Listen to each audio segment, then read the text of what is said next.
Assalamualaikum warahmatullahi wabarakatuh. Waalaikumsalam warahmatullahi wabarakatuh. Apakah sudah terdengar jelas suara saya? Sudah, Pak. Alhamdulillah, baik. Baik, Alhamdulillah kita masih bisa bertemu di kesempatan kita yang pada sore hari ini. Insya Allah ini merupakan pertemuan kita terakhir kalinya. Karena insya Allah pekan depan karena sudah mulai perkuliahan, kita akan berikan materi terakhir dalam bentuk video rekaman. Ya. Jadi insya Allah pertemuan kita kali ini adalah pertemuan yang terakhir. Jadi insya Allah semoga di tahun depan sudah ada satu atau mungkin dua atau bahkan lebih dari rekan-rekan sekalian yang akan berangkat ke luar negeri, khususnya dengan beasiswa MOSMA. Dan mungkin dalam waktu 5 tahun ke depan lebih banyak lagi di antara rekan-rekan sekalian yang bisa berangkat atau lanjut S2 ya dengan beasiswa. Ya, jadi sekali lagi kalau ingin kuliah lanjutan, mohon jangan gunakan uang pribadi karena banyak sekali peluang yang bisa teman-teman gali, yang bisa teman-teman kejar, sehingga teman-teman tidak perlu lagi mengeluarkan uang dari kantong pribadi, lebih-lebih jika uang yang dipakai itu masih menggunakan uang dari orang tua. Ya. Nah, jadi diniatkan, mari kita niatkan bersama-sama, bila mana memang nanti saya berangkat kuliah entah itu magang ke luar negeri ataupun kuliah S2, S3 baik dalam negeri maupun luar negeri, kita niatkan maka saya harus melakukan beasiswa dalam rangka untuk memudahkan atau membantu kedua orang tua kita ya. Jadi insya Allah dengan niat itu uh, hajat kita akan lebih mudah dikabulkan oleh Allah Subhanahu Wa Taala. Ya. Untuk mengawali pertemuan kita pada sore hari ini, mari kita baca doa sebagaimana biasa. Saya awali dengan tawasul seperti biasa. Bismillahirrahmanirrahim. Nastatihul jalsa mislama nawahu aba'una warjalana waslafuna salihun. An Allah yadkhulu niyatana fi niyatihim wa amalana fi amalihim wa akhlaqana fi ahlakihim wa ulumana fi ulumihim wa maqasidana fi maqasidihim ala hadhihi niyya wa ala kulli niyatin salihah من الخير في الدنيا والآخرة دافعة لكل شر جالبة لكل خير لنا ولوالدينا ولأولادنا ولمشايخنا ولمن أحبنا فيك ولمن أسينا إلينا والمسلمين والمسلمات يا رب العالمين وإلى حضرة النبينا محمد صلى الله عليه وسلم بسر الفاتحة. أعوذ بالله من الشيطان الرجيم. بسم الله الرحمن الرحيم. الحمد لله رب العالمين الرحمن الرحيم مالك يوم الدين إياك نعبد وإياك نستعين اهدنا الصراط المستقيم صراط الذين أنعمت عليهم غير المغضوب عليهم ولا الضالين. رب اغفر لي ولوالدي وللمؤمنين آمين. بسم الله الرحمن الرحيم. نويت تعلم وتعليما وتذكر وتذكيرا والنفع والانتفاع والإفادة والاستفادة والحث على التمسك بكتاب الله وسنة رسوله والدعاء إلى الهدى والدلالة على الخير ابتغاء وجه الله ومرضاته وقربه وثوابه. سبحانك لا علم لنا إلا ما علمتنا إنك أنت العليم الحكيم.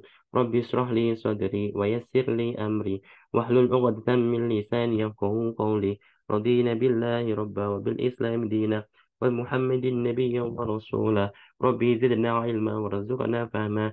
آمين آمين يا رب العالمين يا مجيب السائلين يا سميع يا بصير. Sebentar, saya buat supaya ya. Ya, maka sebagaimana yang telah kita agendakan di awal dulu, maka pertemuan kita pada sore hari ini, yaitu pertemuan kita yang keenam, akan membahas tentang tips untuk menghadapi tes wawancara. Ya. Jadi kalau teman-teman nanti sudah sampai di detik ini, sudah sampai di posisi menjelang tes wawancara, maka sudah bisa saya sampaikan bahwa teman-teman itu sudah lebih dari 60% itu sudah akan mendapatkan beasiswa itu. Ya. Jadi karena kalau sudah tahapan wawancara itu berarti tahapan yang paling akhir. Ya.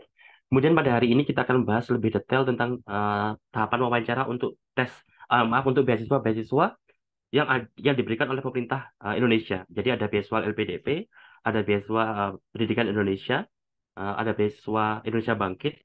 Ya, karena menurut saya, bersama pengalaman saya tiga kali mendapatkan beasiswa, dua kali dengan beasiswa Indonesia dan satu kali dari pemerintah Uni Eropa. Tahapan wawancara antara pemerintah Indonesia dan pemerintah Uni Eropa itu jauh lebih mudah dari pemerintah luar. Ya. Jadi entah Karena kalau pemerintah dari luar Indonesia itu mereka akan fokus pada topik apa yang akan kita lakukan selama studi kita. Jadi misalkan kita ingin teman-teman nanti ingin kuliah S2 atau kuliah teman-teman ingin S3 atau teman-teman ingin magang, itu biasanya teman-teman nanti hanya akan ditanya tentang apa yang akan kalian lakukan selama magang di sana, selama studi di sana. Ya. Hanya itu yang mayoritas. Mungkin selain itu akan teman-teman akan ditanya tentang bagaimana, tolong perkenalkan diri kalian dalam waktu 5 menit dalam bahasa Inggris. Selain itu akan banyak fokus pada apa yang akan kalian kerjakan. Tapi kalau di Indonesia itu bobotnya akan lebih berat karena kita akan ditanya banyak hal, terutama bagaimana nilai nasionalisme kita, ya. Kemudian bagaimana kontribusi kita nanti ketika kita nanti pulang.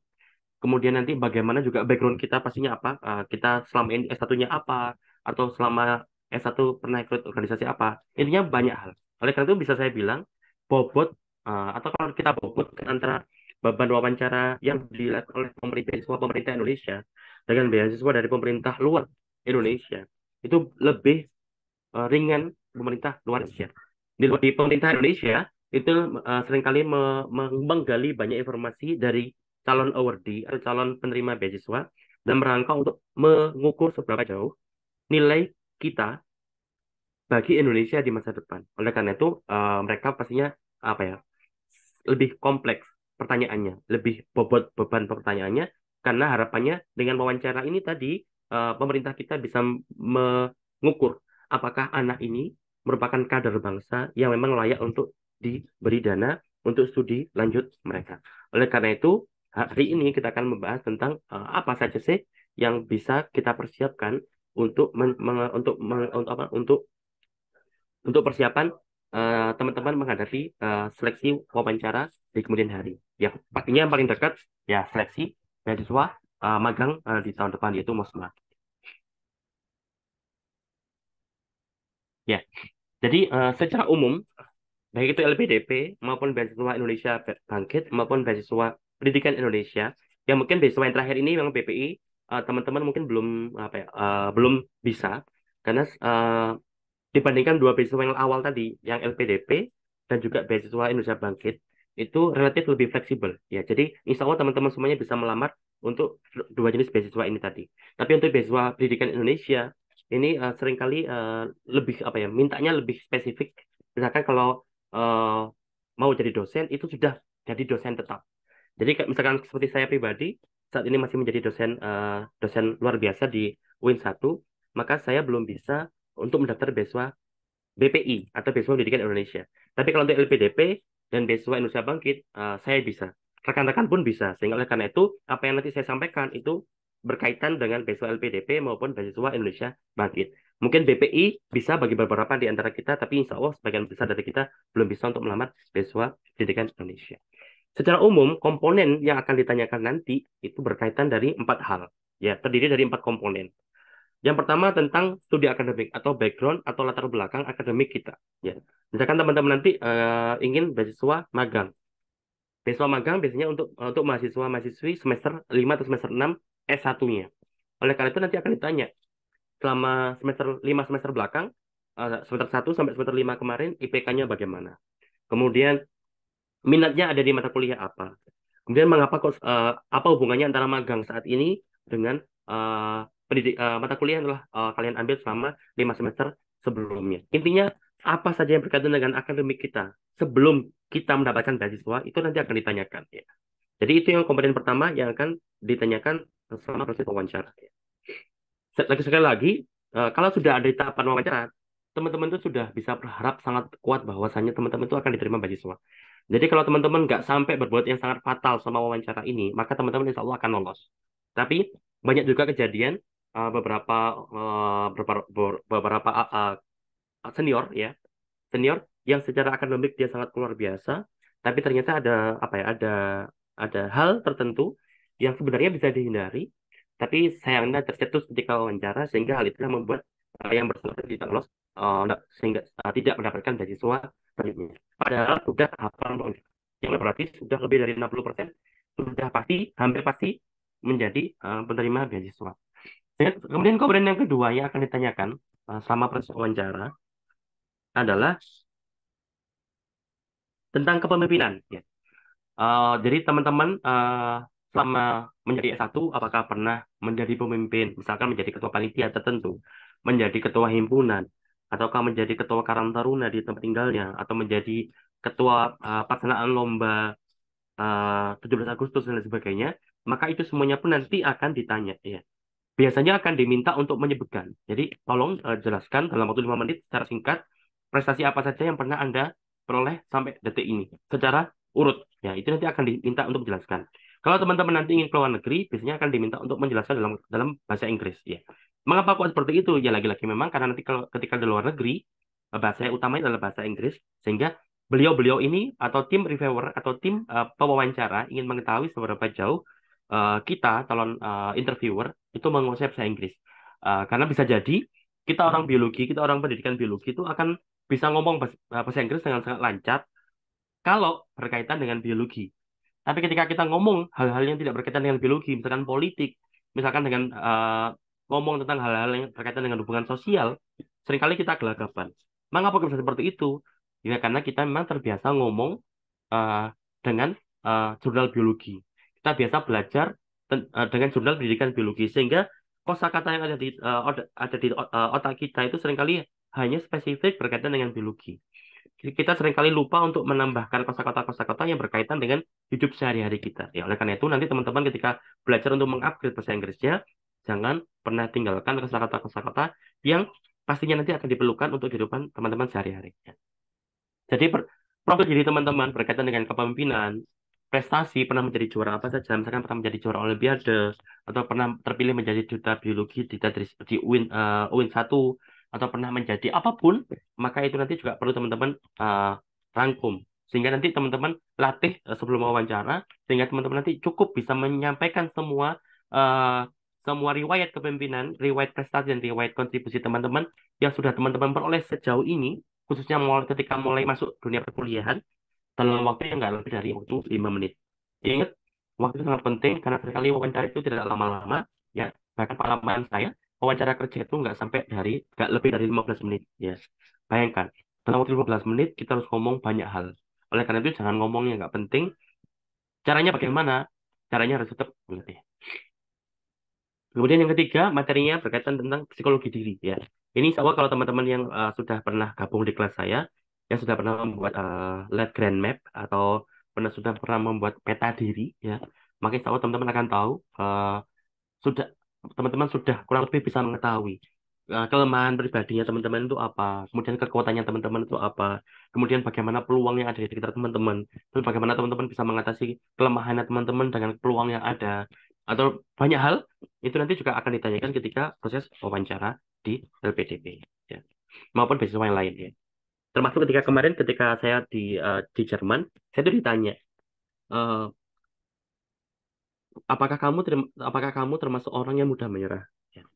Terus kemudian, seandainya kamu nanti ketika riset menghadapi masalah, misalkan data kamu tidak keluar-keluar, atau kamu tidak mendapatkan data yang baik, solusinya bagaimana? Ya, itu juga akan ditanyakan, ya. Jadi, eh, di LPDP pun dulu juga saya ditanya, ketika saya mau berangkat ke Jepang, hal itu juga ditanyakan. Oleh karena itu, hal-hal yang sepele semacam ini, bukan hal sepele, hal-hal yang sifatnya itu aplikatif semacam ini, seringkali juga akan ditanyakan. Oleh karena itu, ketika menjelang wawancara, usahakan sebanyak mungkin persiapan. Mohon maaf, saya agak belum selesai belumnya, ya. Jadi mohon maaf kalau nanti di tengah-tengah mungkin ada batuk yang sedikit mengganggu. Ya mohon dimaklumi. Dan juga mohon berdoa semoga bisa lekas sembuh. Amin. Ya Rabbal Alamin. Kemudian komponen yang keempat, pastinya terkait nasionalisme. Karena apa yang teman-teman terima nanti sebagai penerima beasiswa itu semuanya adalah berasal dari eh, negara. Yang mana dari negara berarti berasal dari masyarakat Indonesia. Mohon maaf.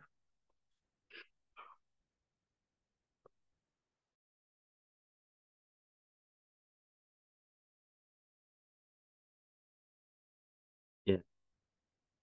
Eh, oleh karena itu berarti kalau karena berasal dari negara Indonesia, berarti juga berasal dari bangsa Indonesia atau masyarakat Indonesia, sehingga pastinya akan dituntut seberapa besar output yang nanti akan diperoleh dari investasi dari uang rakyat tadi. Sehingga uang rakyat akan diberikan sekian besar, maka harapan dari rakyat adalah apakah kita sebagai penerima beasiswa itu akan menjadi layak untuk mendapatkan hal itu. Dalam hal apa? Berarti kita nanti akan dituntut untuk memberikan kontribusi yang minimal sama atau setara dengan apa yang kita terima selama studi kita. Karena nominalnya nggak main-main ya. Kalau teman-teman nanti berangkat ke luar negeri saja, ya, berangkat ke luar negeri, misalkan terutama ke negeri yang luar negeri Inggris ataupun Amerika, karena SPP-nya itu sangat mahal, maka bisa jadi selama kurun waktu teman-teman kuliah selama setahun atau 2 tahun, itu sudah lebih dari 5 miliar yang teman-teman terima selama studi teman-teman nanti.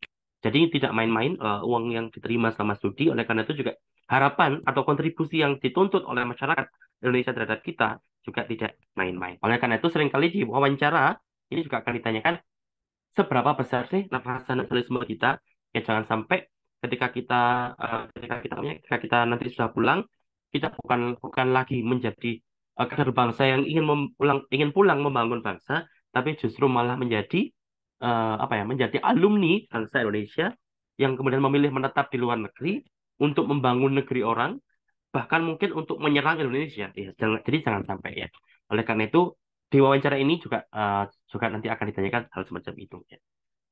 Kita akan membahas lebih detail terkait komponen-komponen ini. Jadi nanti kalau ada yang bertanya silakan langsung di-unmute dan silakan langsung menyampaikan pertanyaannya ya.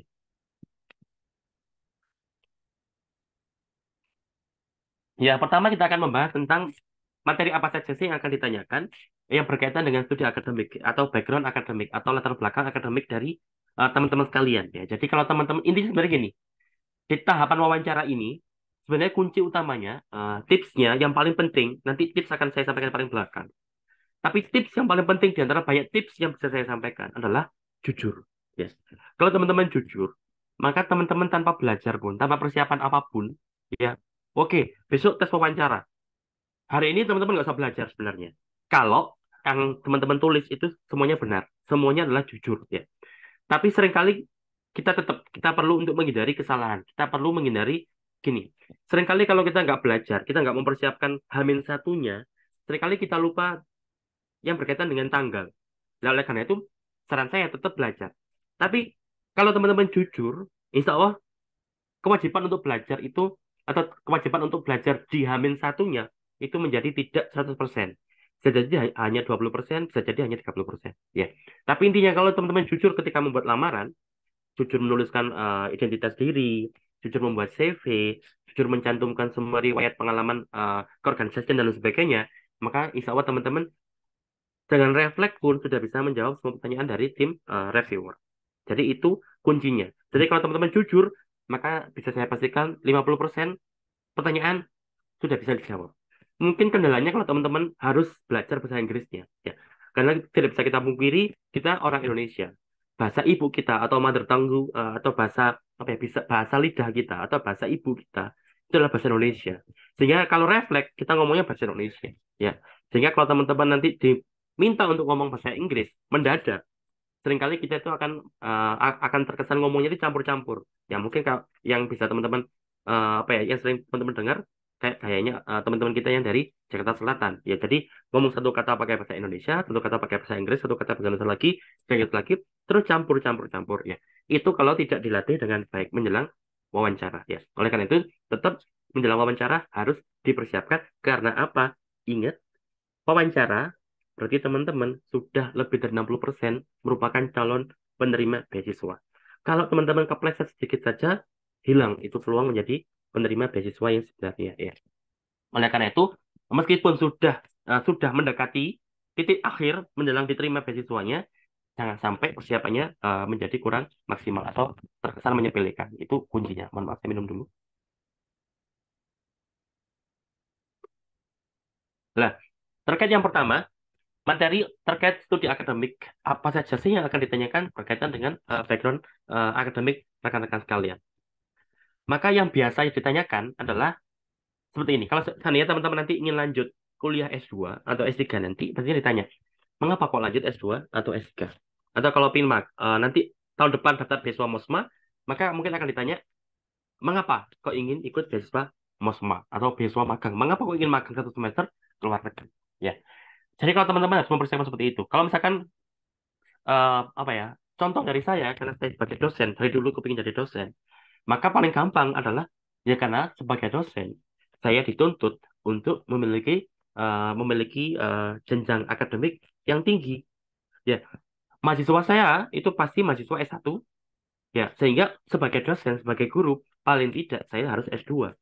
Selain itu, saya juga dituntut untuk memiliki pengalaman, sehingga dengan pengalaman itu nanti saya juga bisa mengajar dengan baik. Ya, oleh karena itu, sebagai calon dosen yang baik, maka saya harus meneruskan studi saya ke jenjang S2 maupun S3.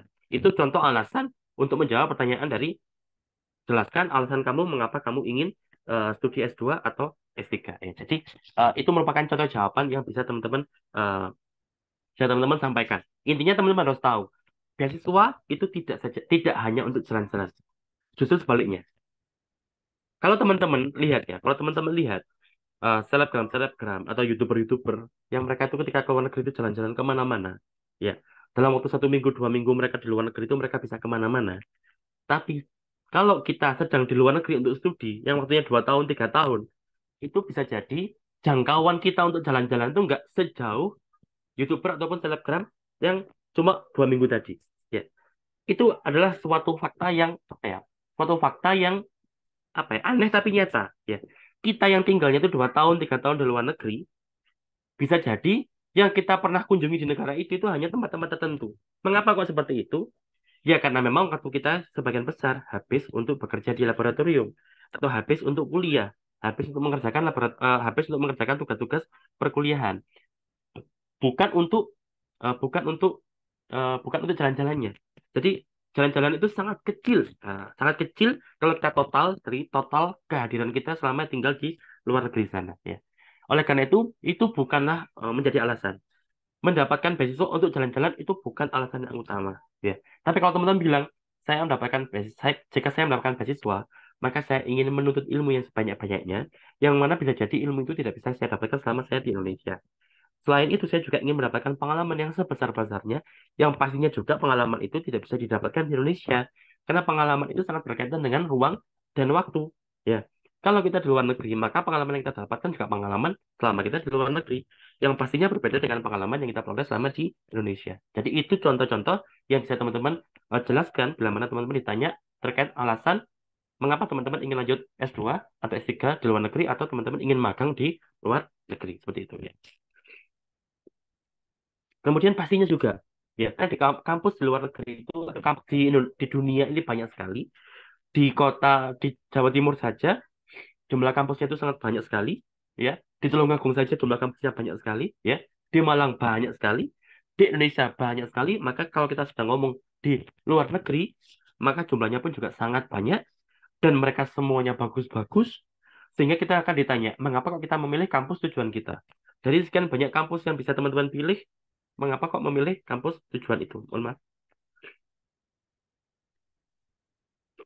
Ya. Mengapa kok teman-teman memilih kampus tujuan itu? Sebagai contoh dulu ketika saya ditanya dari semua kampus yang ada di Jepang, mengapa kok Anda memilih kampus Tokyo? Ya. Maka saat itu saya bisa menjawab bahwa karena untuk bidang saya, kebetulan kampus Tokyo merupakan kampus dengan jumlah Nobel yang saat itu paling banyak di Jepang. Yang pertama. Yang kedua, dengan karena kalau saya memilih Tokyo, karena di Tokyo itu akses ke semua tempat itu sangat dekat, sangat memudahkan.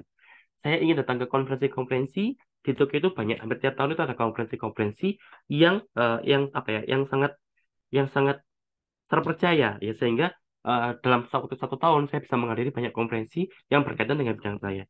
Itu saya sebutkan ya.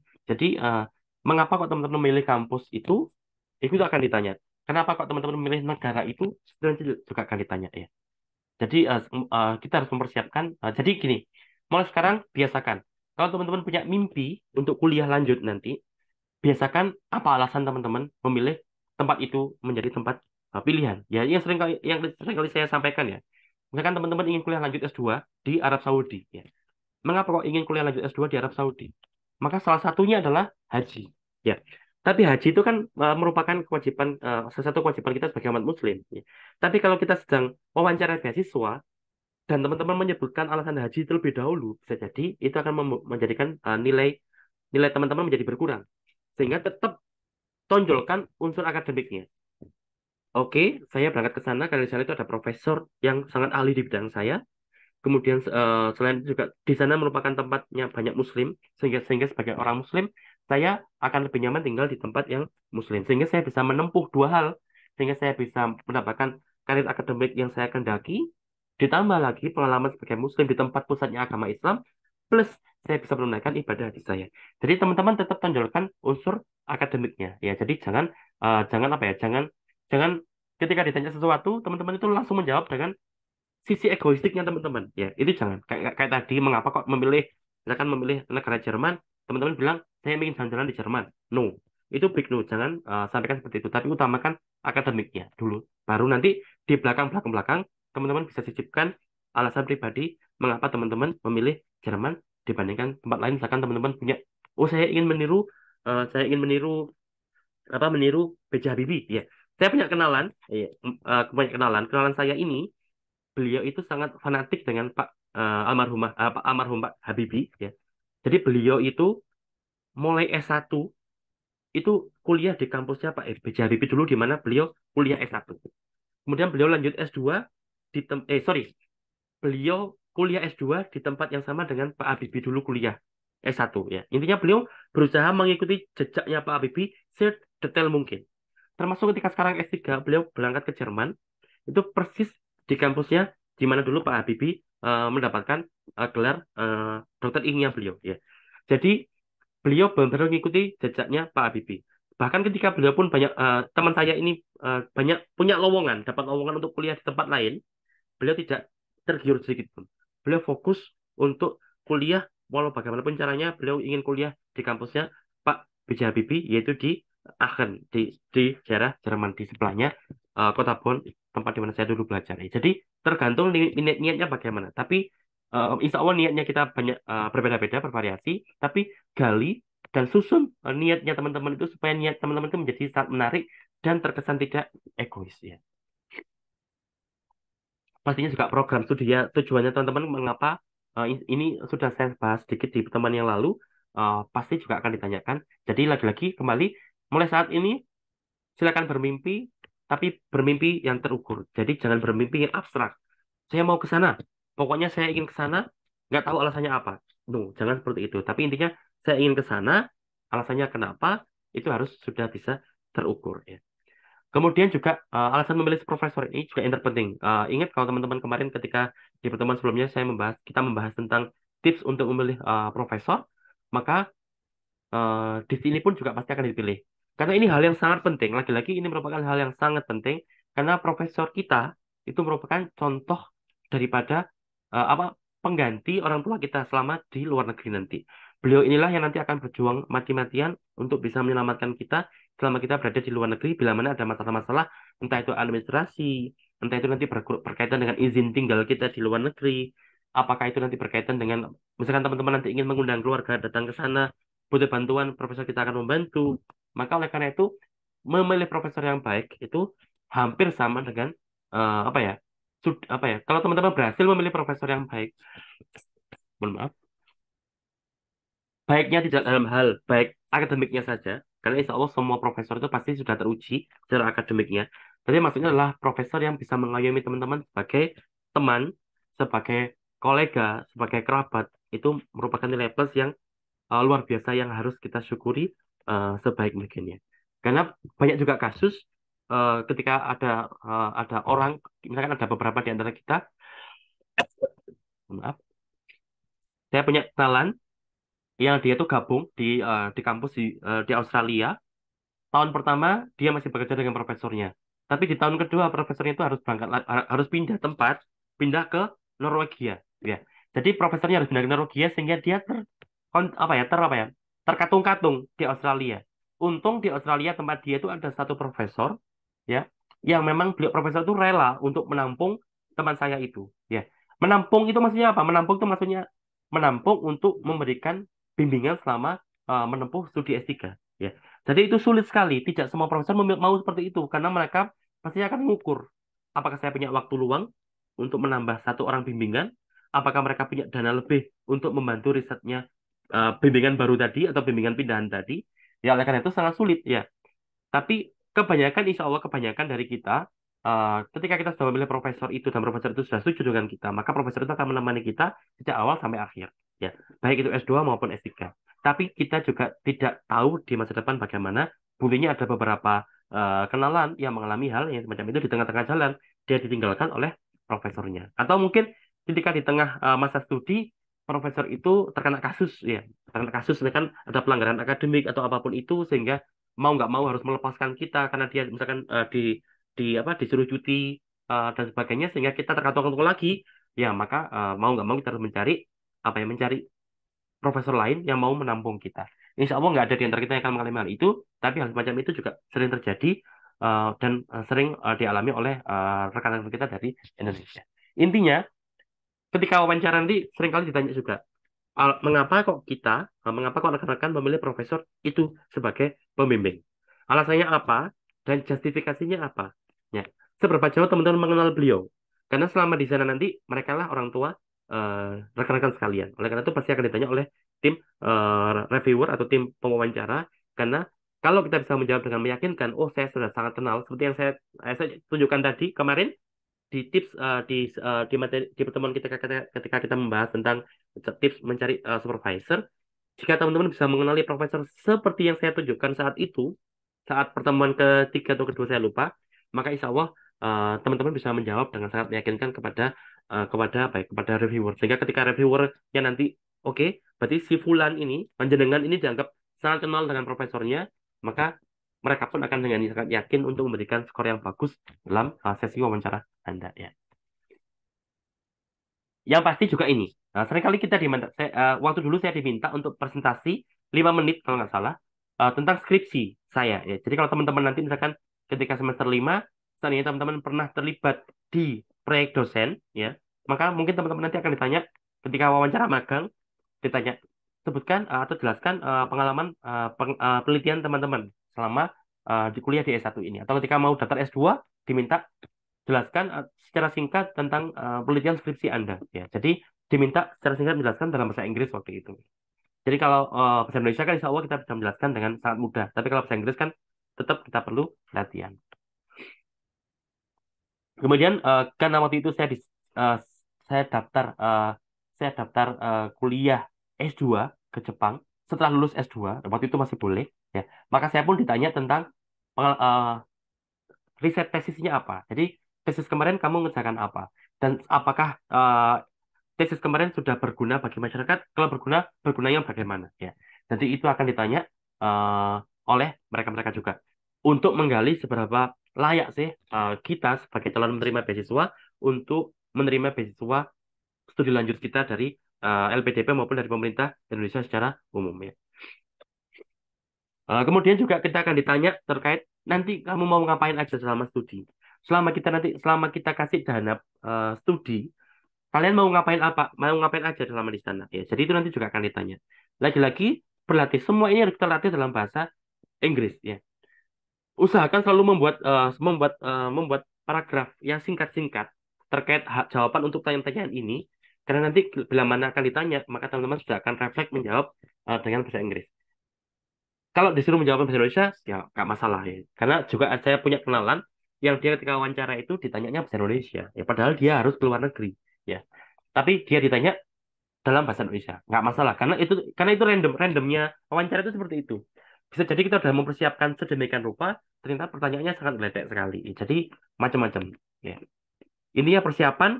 Jadi nanti kalau ditanya kita siap, kalaupun nggak ditanya kita tidak kaget. Ya. Ini tadi sudah sama dengan profesor tadi.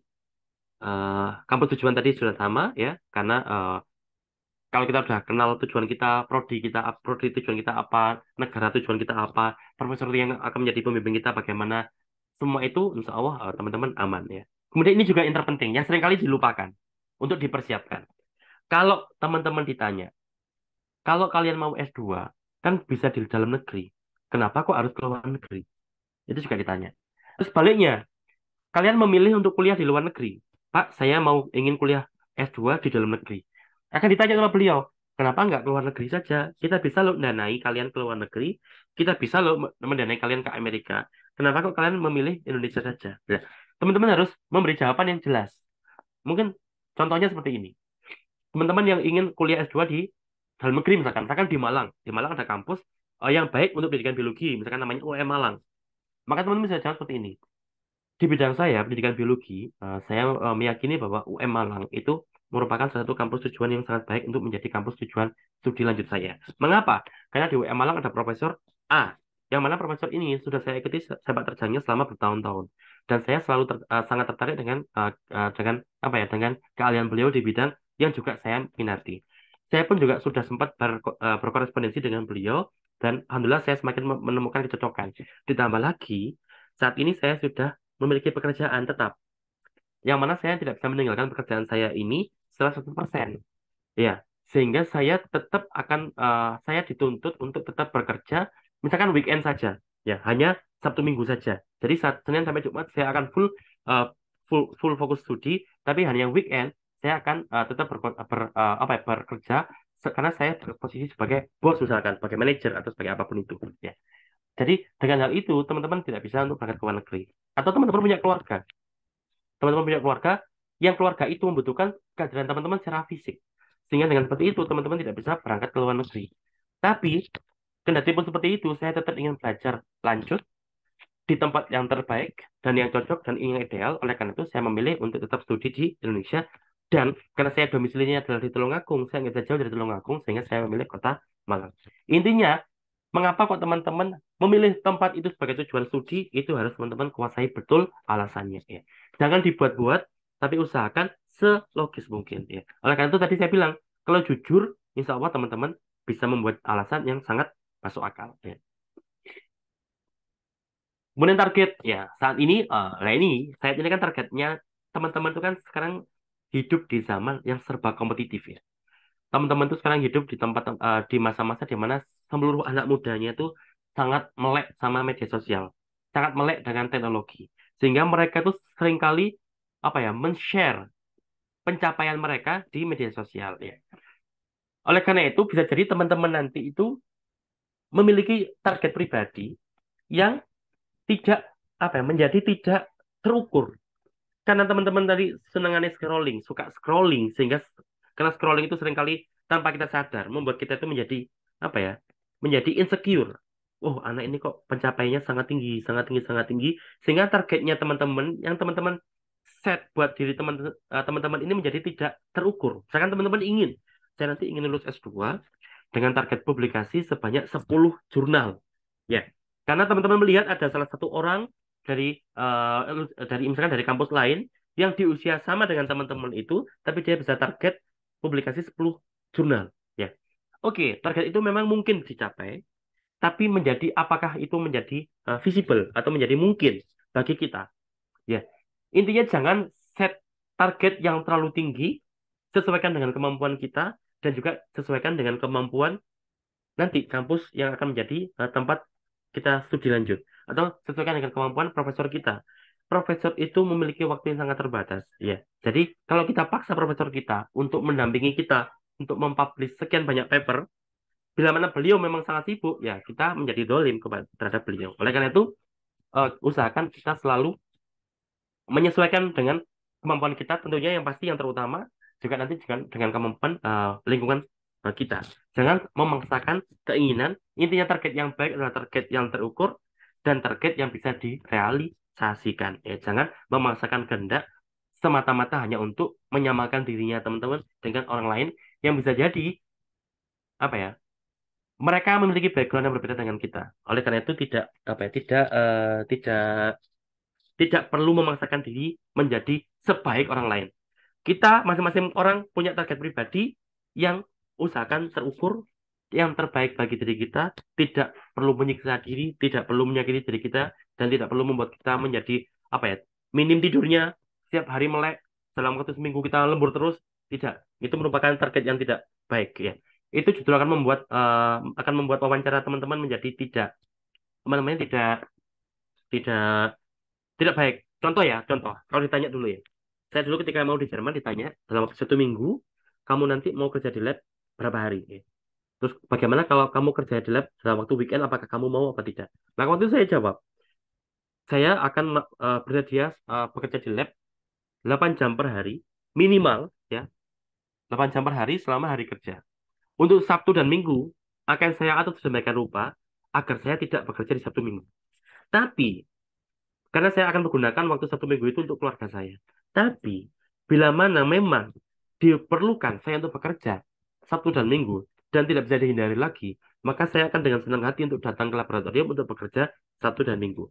Sama sekali tidak ada masalah bagi saya untuk bekerja di Sabtu dan Minggu. Tapi karena saya sebagai orang yang pandai mengatur waktu, maka dalam kondisi normal saya pastikan saya tidak akan bekerja Sabtu dan Minggu dalam kondisi normal. Tapi kalau memang misalkan nanti saya ada jadwal untuk shift jaga Sabtu Minggu, dan nanti misalkan saya harus bekerja di lab Sabtu dan Minggu, maka itu merupakan salah satu daripada konsekuensi yang harus saya hadapi. Itu salah satu cara untuk menjawab pertanyaan yang semacam itu. Karena kalau teman-teman jawab seperti ini, saya akan bekerja Senin sampai Minggu di laboratorium, full 8 jam per hari.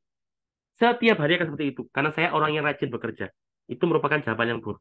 Ya, karena di beberapa daerah, beberapa negara, hal yang semacam itu malah dihindari. Ya, jadi kemarin ketika saya di Jerman, saya tuh setiap 3 bulan sekali diminta untuk menulis jam kerja. Ya, kemudian jam kerja saya akan saya laporkan ke pihak kampus. Ya, jadi peraturan dari kampus tidak boleh ada kerja lembur di Sabtu dan Minggu. Bukan, sorry, bukan lembur. Tidak boleh kerja Sabtu dan Minggu. Jadi kerja di Sabtu dan Minggu itu tidak bisa dihitung untuk mendapatkan gaji. Oleh karena itu, kerja Sabtu dan Minggu itu malah akan membuatkan teman-teman itu menjadi tidak bagus kelihatannya. Ya. Oleh karena itu, tadi jawaban saya adalah usahakan hidup itu selalu stabil atau balance antara kehidupan akademik di kampus dengan kehidupan sosial di rumah kita. Ya. Itu. Monggo kalau ada pertanyaan ya, silakan nanti langsung ditanyakan. Kemudian ini juga teman-teman juga akan ditanya seperti ini. Ya, kalau teman-teman pas ditanya. Kalau saya dulu tanya, kira-kira nanti kalau kamu studi, apa kendala tersulit yang mungkin akan kamu hadapi? Jadi ini kan pertanyaan yang berupa angan-angan. Ya, masih apa masih masih masih apa ya? Masih bayangan. Belum tentu belum tentu terjadi. Bisa jadi saya kaget. Waktu itu saya memang kaget. Apa ya? Saya nggak tahu Pak, karena waktu itu saya masih masih apa ya? Masih awal. Zaman saya dapat LPDP dulu masih awal-awal ya. Zaman itu saya masih angkatan 29. Saat ini LPDP sudah angkatan 200. Jadi saya masih masih awal sekali. Belum banyak ya orang yang bisa saya tanya tentang LPDP waktu itu. Jadi saya ditanya seperti itu, akhirnya saya bingung jawabannya seperti apa. Sehingga saya waktu itu jawabnya adalah, oh, zaman itu kemungkinan masalah terbesar yang saya hadapi adalah kangen orang tua. Ya, karena saya dulu ketika pesantren, saya itu sering kangen orang tua. Tapi semakin ke sini, saya semakin terlatih apa yang akan saya lakukan ketika saya kangen dengan orang tua. Misalkan saya gunakan untuk membaca. Tapi yang cara yang paling gampang, ya tidur. Jadi ketika saya memang nanti homesick atau kangen dengan rumah rumah saya, maka saya akan tidur sejenak, sekedar untuk membuat saya lupa dengan apa ya, lupa dengan rasa kangen itu. Sehingga nanti ketika bangun, apa ya, adrenalin atau apa detak jantung kangen orang tua atau kangen rumah Indonesia itu sudah berkurang. Sehingga ketika bangun, kita menjadi lebih logis, kita bisa menjadi orang yang benar-benar bisa berpikir dengan sehat. Oke, kangen ya kangen. Tapi kan kangen itu nanti ada waktunya. Kita pulang ada waktunya, ada jadwalnya.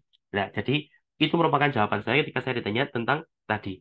eh, Masalah apa sih yang mungkin nanti akan kamu hadapi ketika kamu eh, studi di tempat orang atau di negeri orang lainnya. Itu nanti yang bisa jadi akan teman-teman peroleh ketika sesi wawancara yang berkaitan dengan studi akademik teman-teman sekalian.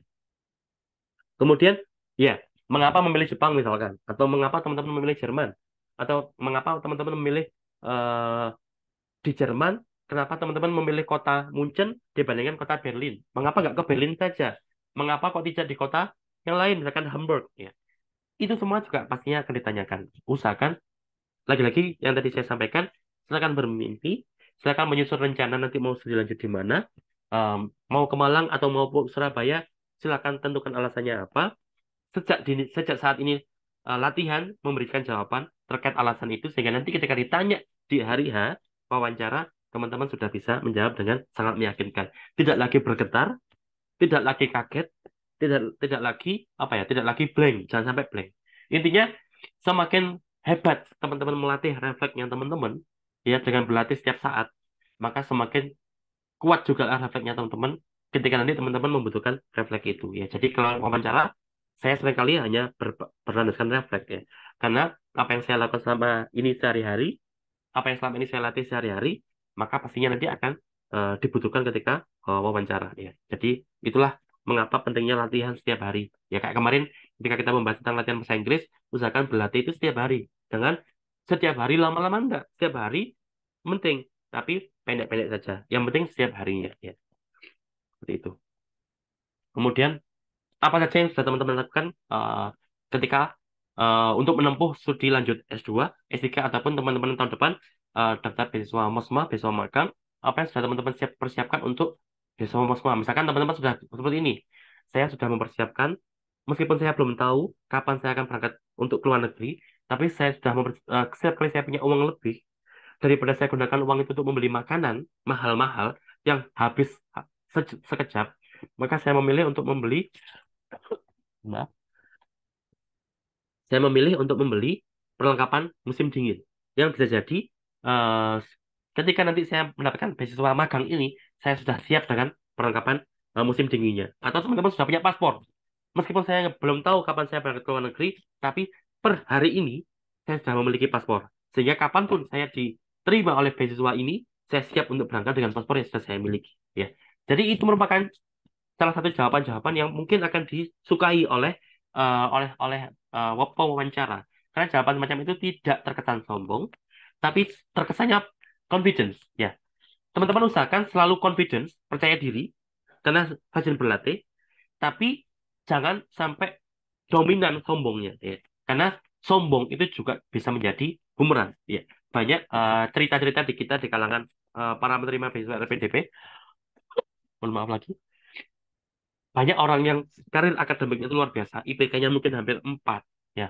Sering pengalaman ke luar negeri, tapi ketika dia ingin S2 dengan beasiswa LPDP, sudah diterima pun oleh kampus yang sangat bergengsi di luar negeri sana, tapi dia ditolak oleh beasiswa LPDP karena dia ada unsur sombongnya. Ditambah lagi misalkan dia, oke, saya setelah lulus S2, saya nggak akan pulang ke Indonesia. Karena kalau saya diterima menjadi profesor di luar negeri, saya akan tetap di sana, dan saya nggak akan kembali ke Indonesia. Tapi saya tetap akan menjalin kerjasama dengan Indonesia, tapi saya akan tetap tinggal di luar negeri sana. Nah, ini juga bisa menjadi salah satu bumerang bagi teman-teman, sehingga teman-teman meskipun teman-teman IPK-nya 4,00, tapi teman-teman tidak akan bisa lolos beasiswa LPDP. Karena LPDP diperuntukkan, atau kebanyakan beasiswa yang diberikan oleh pemerintah kita itu diperuntukkan untuk anak-anak Indonesia yang mau belajar dia di luar negeri atau dimanapun di luar kota, dan dia mau pulang balik untuk mengabdi di tempatnya dia berasal. Karena itu tujuan LPDP. Tujuan beasiswa itu untuk supaya kita bisa tumbuh lebih lebih matang secara ilmu, secara pengalaman hidup, untuk nanti pulang dan kita mengajarkan atau membangun lingkungan kita secara perlahan dengan kehadiran kita di tempat tersebut. Ya, jadi itu. Kalau teman-teman ngomong tadi ketika wawancara bilang, oke, saya nanti akan menetap di Amerika, saya nanti akan jadi profesor di Harvard, dan saya nanti nggak akan pulang ke Indonesia. Meskipun nanti teman-teman ngomong, saya akan membangun banyak, akan menerima banyak murid Indonesia, jadi itu akan menjadi titik hitam wawancara teman-teman, sehingga teman-teman tidak bisa mendapatkan beasiswa LPDP hanya gara-gara satu jawaban yang itu tadi. Ya. Jadi mohon dihindari hal-hal yang semacam itu. Nah, selama wawancara itu teman-teman bisa mempersiapkan beberapa dokumen. Ini tidak wajib, tapi pengalaman saya ini membantu bila mana di saat itu juga tim pewawancara akan menanya, lihat sih, lihat sih apakah kamu lihat ini sih, misalkan ini. Lihat sih, misalkan tadi kita bilang bahwa saya sudah berkorespondensi, saya sudah berkomunikasi dengan calon profesor saya melalui email. Banyak sekali email yang sudah saya obrolkan dengan beliau calon profesor saya. Biasanya tim pewawancara akan bertanya, lihat sih, apakah kita bisa lihat bagaimana korespondensi kamu dengan beliau? Ya, beliau biasanya tim reviewer itu ingin tahu seberapa jauh komunikasi kita dengan calon pembimbing kita. Apakah benar-benar serius kita ini ingin bergabung sama profesor itu, dan seberapa jauh profesor itu bisa mendukung studi kita selama berada di laboratorium profesor itu, ya. Jadi sertakan, jadi siap-siap tunjukkan bukti korespondensi teman-teman dengan calon supervisor.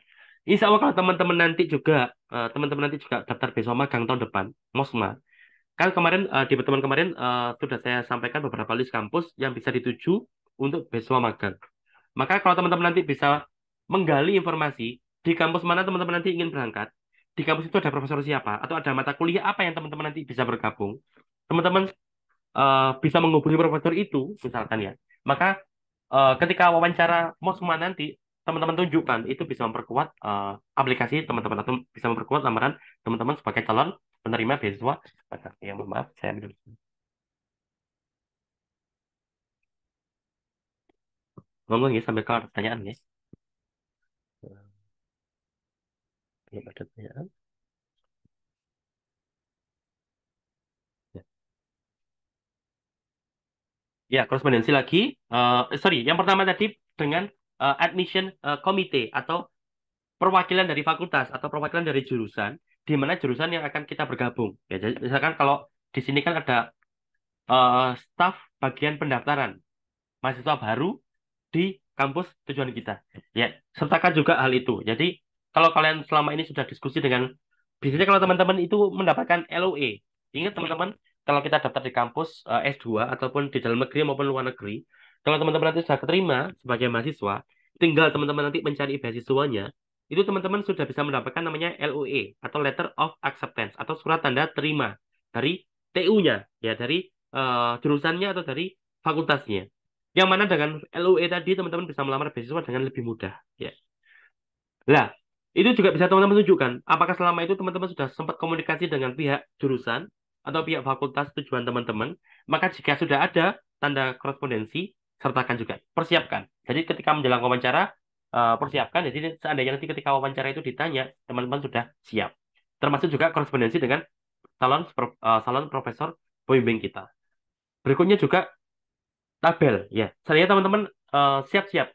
Ketika nanti teman-teman diminta kan di misalkan teman-teman ingin berangkat ke Jerman. Kemudian teman-teman harus mempersiapkan. Mengapa kok dari sekian banyak kampus yang bagus di Jerman, teman-teman memilih kampus di kota Munchen tadi, bukan di kota Berlin. Kemudian jangankan di Berlin, di kota Munchen saja itu ada banyak kampus. Ya, di kampus di Munchen itu ada kampus yang terbaik di Jerman. Namanya yang pertama adalah LMU, ya, LMU. Yang kedua adalah TMU, ya, sorry, Tenis Munchen sama TUM, ya. Satunya LMU, satunya TUM. Dua kampus yang terbaik di Jerman itu ada di Munchen.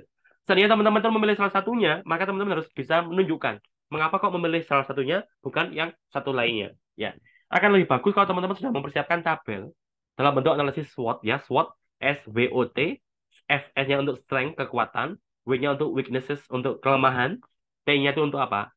SWOT. Oh, itu opportunities, kesempatan, peluang yang ada. Kemudian T-nya itu apa? Saya lupa. Ya, intinya kalau teman-teman misalnya nyajikan dalam bentuk tabel dan nanti bisa teman-teman tunjukkan dan presentasikan di depan eh, tim pewawancara, maka itu akan semakin memperkuat eh, apa ya? Semakin memperkuat eh, kesiapan teman-teman di depan tim reviewer. Oh, berarti memang benar si anak yang saat ini sedang saya wawancara itu memang benar-benar siap untuk berangkat ke sana dengan beasiswa dari pemerintah Indonesia. Ya. Jadi ini merupakan contoh tips dan trik yang bisa teman-teman lakukan bila mana teman-teman nanti sudah berada di titik yaitu di titik seleksi wawancara yang tadi saya sebutkan di awal. Kalau sudah sampai wawancara, maka sudah bisa disampaikan bahwa teman-teman itu sudah lebih dari 60% akan menerima beasiswa yang bersangkutan. Kemudian print out beberapa jurnal referensi. Teman-teman nanti kalau misalkan kuliah S2 di beberapa negara itu sangat erat kaitannya dengan eksperimen, ya. Di negara-negara seperti seperti Jepang, itu kalau S2 itu seringkali sangat erat kaitannya dengan eksperimen. Beda kalau kita ngomong S2 di Inggris. S2 di Inggris itu biasanya hanya setahun, ya. Atau S2 di Australia itu juga hanya setahun. Sehingga seringkali kebanyakan tugas kuliah, kemudian nanti lulus. Ya. Tapi kalau sudah di Jepang 2 tahun itu seringkali sangat erat kaitannya dengan riset. Nah kalau sebagai contoh kasus di Jepang, sorry di Jepang maksud saya, kalau teman-teman nanti memilih S2 di Jepang, maka sebisa mungkin teman-teman nanti akan diminta untuk membuat riset penelitian. Sorry, proposal riset. Ya, proposal riset atau proposal penelitian. Kemudian untuk mendukung proposalnya teman-teman, teman-teman harus sebisa mungkin sudah mempersiapkan, mengeprint misalkan atau membawa di tabnya teman-teman itu beberapa jurnal yang mendukung proposalnya teman-teman. Ya, itu juga akan membantu lamaran teman-teman. Itu menunjukkan teman-teman semakin siap dengan proposalnya pun siap dengan seandainya nanti teman-teman ada kendala selama riset. Dengan apa? Dengan membaca beberapa jurnal referensi yang bisa jadi di beberapa jurnal itu tersimpan eh, solusi dari masalah yang akan teman-teman hadapi. Oleh karena itu, membawa beberapa contoh jurnal yang berkaitan dengan topik penelitian teman-teman nanti ketika S2 di Jepang, itu akan memperkuat lamaran teman-teman sebagai penerima beasiswa LPDP. Minimal dengan hal itu, dengan melakukan hal itu, nilai teman-teman di depan tim pewawancara itu menjadi terangkat. Karena kita lagi-lagi, kita terlihat serius. Kita benar-benar mempersiapkan diri kita untuk berangkat ke sana dengan beasiswa dari pemerintah Indonesia. Dan ini merupakan satu contoh wujud eh, tanda keseriusan kita untuk berangkat ke luar negeri sana. Wah, masih banyak sekali. Nah, waktu itu saya juga waktu itu saya juga sudah berusaha selesai tesis, maka saya juga tunjukkan buku yang saya buat ketika saya mengerjakan tesis. Ya. Nanti teman-teman kalau misalkan lulus S1, kan teman-teman nanti membuat skripsi dan kebanyakan kita anak tadris biologi pasti memiliki produk buku. Nah, print bukunya itu bawa juga ketika wawancara, tunjukkan ke mereka. Ya. Kemudian nanti ini loh buku saya. Maka nanti ketika saya lulus sini ketika selama saya studi lanjut dengan beasiswa dari Panjenengan dari pemerintah Indonesia, saya akan membuat buku yang sama atau buku yang lebih kompleks daripada buku ini sehingga nanti eh, bisa saya sebarkan ke masyarakat umum apa yang apa ya ini sebagai salah satu wujud kontribusi saya terhadap Indonesia ya. Jadi ini juga akan memperkuat bobot aplikasi teman-teman sebagai calon menerima beasiswa. Yang lulus S1 bikin buku cetak. Yang belum lulus S1 dan pernah terlibat di proyeknya dosen, lihat apakah dosen kita itu sudah mempublikasikan proyek itu ke jurnal tertentu. Kalau sudah ada, print jurnal itu bawa juga ketika wawancara. Itu akan memperkuat nilai teman-teman di hadapan tim reviewer. Atau teman-teman punya apa ya? Ininya pengalaman apapun dah, sertifikat-sertifikat bawa semuanya juga. Jadi itu insya Allah akan sangat membantu uh, lamaran teman-teman nanti. Mohon maaf, saya minum dulu. Monggo kalau ada pertanyaan, guys, silakan, guys.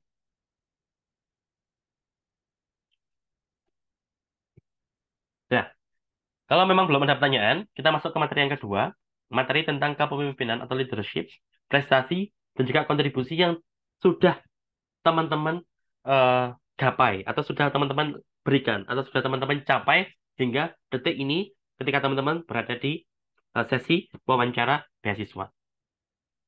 Apa saja yang akan ditanyakan, ya. Jadi bisa teman-teman bayangkan ya, dalam waktu yang sangat pendek tadi, kita itu akan ditanya banyak sekali pertanyaan yang mungkin di pertemuan kita kali ini kita akan baca beberapa di antara mereka yang pastinya bukan semuanya, tapi hampir saya yakini ada beberapa di antara list pertanyaan yang ada di eh, kita bahas hari ini ya. Oleh karena itu nanti teman-teman silakan mengulang-ulang tampilan di YouTube-nya karena insya Allah bisa jadi kalau kalian berjodoh ada beberapa list dari pertanyaan ini yang akan teman-teman hadapi ketika nanti teman-teman duduk sebagai calon menerima beasiswa khususnya di sesi wawancaranya.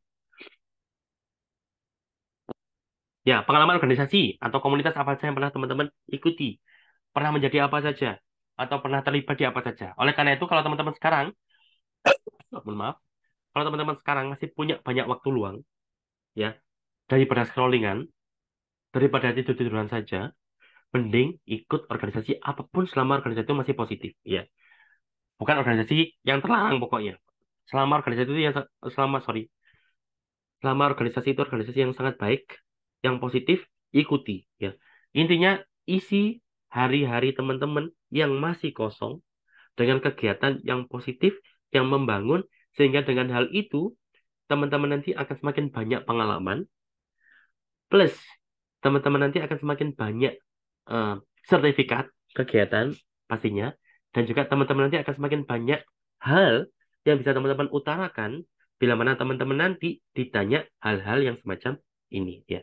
Lagi-lagi kalau teman-teman jujur dengan riwayat hidup teman-teman, maka teman-teman nanti akan bisa menjawab semua pertanyaan dari tim pewawancara dengan sangat mudah, dengan sangat meyakinkan, dengan sangat apa ya, dengan sangat sangat apa ya, captivate, sangat meyakinkan mereka, sangat indah ya.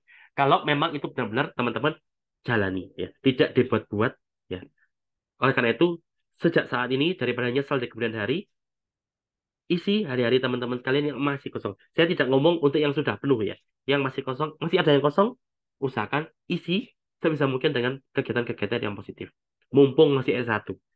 Teman-teman nanti ketika sudah S2 atau ketika nanti teman-teman sudah punya keluarga, sudah punya anak, maka waktu itu menjadi hal yang sangat sulit untuk waktu kosong, sorry, waktu kosong itu menjadi waktu yang sangat sulit diperoleh, ya, karena kita menjadi sudah punya tanggung jawab lain.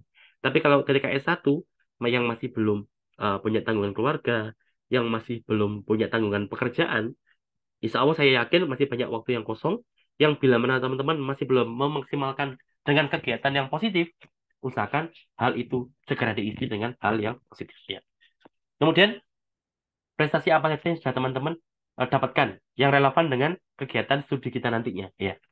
Atau bisa jadi teman-teman juga boleh sebutkan kegiatan yang gak relevan. Misalkan teman-teman pernah menjadi juara di bidang non biologi, sebutkan saja, ya. Tergantung nanti berapa waktu yang diberikan ke teman-teman untuk menjawab pertanyaan itu. Kalau memang waktunya panjang, ya teman-teman bisa jawab dengan selengkap-lengkapnya. Semua prestasi mulai dari SMA, dari SMP yang berkaitan dengan yang berkaitan maupun yang nggak berkaitan dengan biologi itu bisa teman-teman sampaikan. Oleh karena itu semakin banyak prestasi yang teman-teman peroleh selama studi S1, selama studi SMA, maka semakin panjang pula jawaban teman-teman nanti ketika menjawab pertanyaan semacam ini, ya.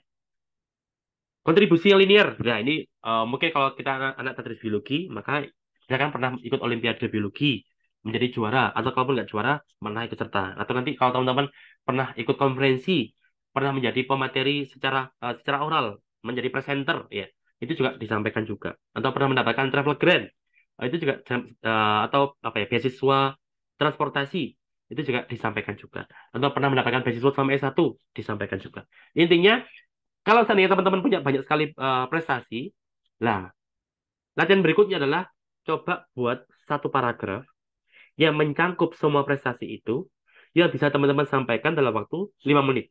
Jadi latihan menyampaikan semua prestasi yang banyak tadi dalam waktu yang singkat itu juga perlu dilatih, ya. Jadi bagi yang nggak punya prestasi atau yang minim prestasi, coba latihan membuat satu paragraf, jelaskan satu prestasi yang teman-teman pernah peroleh, satu saja. Pak, saya hanya punya satu prestasi saja. Ya udah, satu prestasi itu jelaskan dengan bahasa yang sangat menarik. Sehingga hanya dengan satu prestasi saja bisa membuat tim pewawancara tertarik dengan rekan-rekan sekalian. Ya, jadi intinya sebisa mungkin kita kenali diri kita, gali potensi itu dan buat orang lain tertarik dengan potensi yang kita miliki. Ya, jadi itu tadi.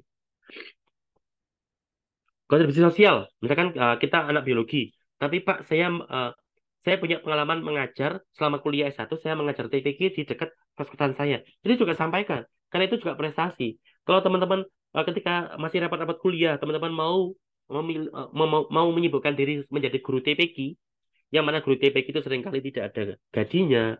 Yang memang guru TPQ itu memang ya siapa-siapa yang mau jadi guru TPQ itu ya pasti dia mau mengabdi, mau mengajar mau mengajar anak-anak kecil untuk supaya mereka bisa mengaji tanpa peduli dengan gajinya, yaitu juga merupakan contoh prestasi yang seringkali kita lupa bahwa itu merupakan prestasi. Kalau kita orang biologi, hal yang semacam ini jangan sampai lupa. Hal seperti ini merupakan salah satu contoh prestasi kalian atau kontribusi kalian di bidang sosial, non biologi, yang bisa jadi itu merupakan titik baik yang membuat teman-teman nanti bisa diterima sebagai penerima beasiswa dari LPDP, ya. Jadi itu tadi. Intinya latih semuanya itu, tulis dalam bentuk paragraf, sehingga nanti ketika ngomong itu bisa teman-teman sampaikan dalam bahasa yang sangat indah, ya, sangat indah dan terukur, ya. Itu. Berikutnya, ya, beberapa orang ditanya, beberapa calon awardee atau calon penerima beasiswa ditanya, eh, jelaskan secara singkat tentang kegiatan dan aktivitas utama Anda saat ini, ya. Insya Allah teman-teman nanti akan sudah bisa menjawab dengan sangat mudah, ya. Kecuali akan menjadi bingung kalau teman-teman setelah lulus S1 nanti ada waktu nganggur sejenak, ya. Insya Allah nggak ada, ya. Tapi intinya tadi, jangan sampai nganggur, usahakan isi dengan kegiatan. Misalkan kalau nganggur, itu usahakan terlibat di organisasi tertentu, sehingga nanti teman-teman bisa ngomong, oh selama masa tunggu kuliah S2 ini, saya isi dengan terlibat di organisasi ini. Intinya tidak sampai nganggur, full 100% hanya di rumah tidur-tiduran dan scrollingan. Itu kalau bisa sebisa mungkin dihindari, ya. Selalu usahakan membuat tabel SWOT terkait mengapa kok kuliah S2. Mengapa kuliah S2 di tempat tujuan yang jangan ingin tuju. Misalkan kalau ke luar negeri, di negeri apa, kemudian di kampus apa, itu selalu usahakan selalu membuat SWOT ya. Kalau teman-teman sudah terbiasa membuat tabel SWOT untuk teman-teman, untuk cita-cita teman-teman, maka teman-teman sudah terbiasa untuk selalu berpikir logis, selalu membuat cita-cita yang terukur, bukan lagi cita-cita yang sekedar emosional. Itu sebisa mungkin dihindari ya. Mohon maaf. Aktivitas ilmiah di luar perkuliahan yang ingin atau Anda ikuti, ingin atau akan Anda geluti ketika S2 nanti, atau ketika kuliah. Ketika nanti Anda kuliah, apakah Anda mau jadi orang yang kuliah tok, gak mau cawe-cawe, atau kuliah, tapi ketika weekend, teman-teman mau terlibat di organisasi tertentu. Misalkan sebagai contoh, ketika saya dulu sebelum berangkat ke Tokyo, saya sudah browsing. Ya. Di Tokyo itu ada nggak komunitas Muslim Indonesia yang ada di sana? Oh ternyata ketika saya browsing, oh saya tahu ada. Maka ketika ketika diwawancara saya ditanya, kamu nanti ketika di Jepang kuliah S2 itu kuliah tok apa kamu mau terlibat di organisasi sosial juga? Saya jawab, iya, saya mau terlibat di organisasi sosial. Di setiap minggu, saya tahu di Tokyo, di setiap minggunya, itu ada kegiatan pengajian Muslim, yang mana di sana berkumpullah banyak sekali masyarakat Muslim yang ada di Tokyo. Sehingga di sana nanti akan saya jadikan sebagai ajang untuk aktualisasi diri, ajang untuk networking, ajang untuk juga untuk ngaji tadi. Ya, jadi ngaji, tapi juga untuk menggali networking. Ya, dan alhamdulillah buktinya saya keterima LPDP, berarti mungkin jawaban itu merupakan jawaban yang memuaskan bagi mereka. Karena kalau kita kuliah-kuliah tok, itu juga nggak bagus. Karena bisa jadi kita menjadi rawan untuk stres ya. Stres, ancaman stres di luar negeri itu sangat besar, teman-teman ya. Kalau teman-teman kuliah di Indonesia, itu insya Allah teman-teman nggak akan pernah mengalami stres ya. Tapi kalau di luar negeri, ancaman stres itu menjadi sangat besar. Karena kita jauh dari orang-orang terdekat kita, jauh dari orang tua, jauh dari teman-teman yang selama ini apa ya selama ini eh, selama ini siap kapanpun kita butuh atau jauh dari makanan-makanan favorit kita yang mungkin kalau di Indonesia kita stres kita tinggal keluar kos kita beli di toko sebelah itu sudah halal enak tapi kalau di luar negeri kita nggak bisa seperti itu ya oleh karena itu ancaman stres itu menjadi sangat besar oleh karena itu kalau teman-teman sudah bisa menjelaskan kira-kira solusi apa yang teman-teman lakukan kalau stres nanti datang maka teman-teman itu akan menjadi apa ya akan menjadikan lamaran teman-teman itu menjadi lebih kuat ya. Jadi kuliah melulu itu nggak bagus. Usahakan kuliah Senin sampai Jumat, ya, serius, ya. Tapi Sabtu Minggu isi dengan hal-hal lain yang tidak berkaitan langsung dengan kuliah. Misalkan kayak tadi, ikut organisasi Indonesia, ikut perkumpulan orang-orang Indonesia, atau ikut perkumpulan orang-orang Jepang yang ada di tempat tinggal yang teman-teman. Itu juga membantu teman-teman untuk menjadi lebih apa ya, lebih serius, kelihatannya lebih serius di depan atau di mata para tim reviewer. Ya, ini waktunya sudah mau habis ya.